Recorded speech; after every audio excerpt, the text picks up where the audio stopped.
बाढ़ की स्थिति बहुत गंभीर है। विशेषकर यदि सितंबर माह में बाढ़ आती है तो उससे किसानों का काफी नुकसान होता है, क्योंकि फसल कुछ पक चुकी होती है, कुछ पकने को तैयार हो जाती है। उस समय अगर बाढ़ आए तो भारी नुकसान होता है। यमुना में इस बार काफी पानी आया है, 3.5 लाख कल क्रॉस कर चुका था और जमीन का कटाव बहुत जोरों पे हो रहा है। यमुनानगर की अगर मैं बात करूं तो यहाँ सोम ने और यमुना ने बहुत इस बार तबाही मचाई है। सैकड़ों एकड़ जमीन यमुना में समा चुकी है, उसमें पॉपुलर खड़ा था, फसलें खड़ी थी, किसानों को बहुत नुकसान हुआ है। अगर मैं कहूँ ये सारा लापरवाही के कारण हुआ है।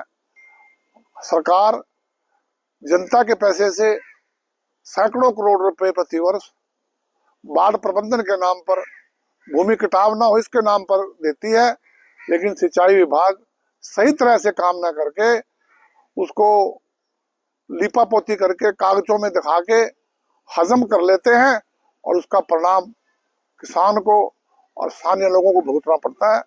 मेरी सरकार से मांग है कि जो भूमि कटाव हो रहा है इसको रोकथाम के लिए भविष्य में कदम उठाए जाएं और जिन किसानों का भूमि कटाव हुआ है, जिनकी जमीन खत्म हो चुकी है, उनको कम से कम 15 लाख रुपए प्रति एकड़ दिया जाए और जिन किसानों की फसलें पकी हुई खराब हुई है उनको प्रति एकड़ 50,000 रुपए का मुआवजा दिया जाए।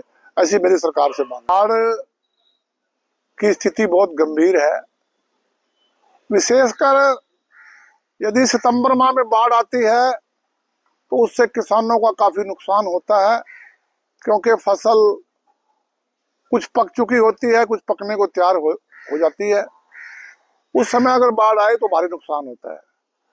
यमुना में इस बार काफी पानी आया है, 3.5 लाख कल क्रॉस कर चुका था और जमीन का कटाव बहुत जोरों पे हो रहा है।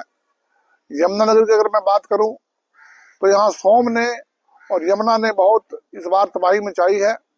सैकड़ों एकड़ जमीन यमुना में समा चुकी है, उसमें पॉपुलर खड़ा था, फसलें खड़ी थी, किसानों को बहुत नुकसान हुआ है। अगर मैं कहूँ ये सारा लापरवाही के कारण हुआ है। सरकार जनता के पैसे से सैकड़ों करोड़ रुपए प्रतिवर्ष बाढ़ प्रबंधन के नाम पर, भूमि कटाव ना हो इसके नाम पर देती है, लेकिन सिंचाई विभाग सही तरह से काम ना करके उसको लीपापोती करके कागजों में दिखा के हजम कर लेते हैं और उसका परिणाम किसान को और स्थानीय लोगों को भुगतना पड़ता है। मेरी सरकार से मांग है कि जो भूमि कटाव हो रहा है इसको रोकथाम के लिए भविष्य में कदम उठाए जाएं और जिन किसानों का भूमि कटाव हुआ है, जिनकी जमीन खत्म हो चुकी है, उनको कम से कम 15 लाख रुपए प्रति एकड़ दिया जाए और जिन किसानों की फसलें पकी हुई खराब हुई है उनको प्रति एकड़ 50,000 रुपए का मुआवजा दिया जाए। ऐसी मेरी सरकार से मांग है।